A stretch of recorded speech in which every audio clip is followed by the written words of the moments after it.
Senator Mustafa Nawaz खोकर का इस्तीफा, क्या पीटीआई में शामिल होंगे?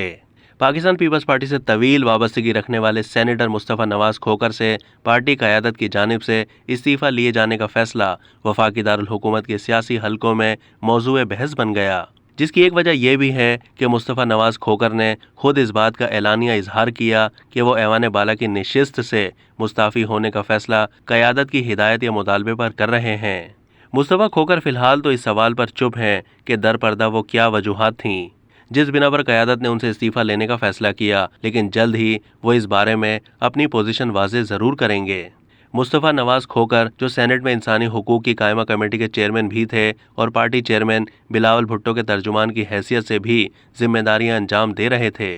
वो काफ़ी अरसे से पार्टी की सरगर्मियों से लाताल्लुक थे और सेनेट के इजलास में भी उनकी हाजिरी अव्वल तो बराए नाम ही थी और मौजूदगी भी खामोशी पर ही मुश्तमिल होती थी। उन्होंने पीटीआई के रहनुमा शहबाज गिल और सेनेटर आजम सवाती के साथ पेश आने वाले तशद्दुद के वाक़यात पर मजम्मत के ट्वीट्स किए थे, जिसके बायस ये तासुर पैदा हुआ था कि पार्टी पॉलिसी के खिलाफ उनके ये ट्वीट्स गैर मुनासिब थे,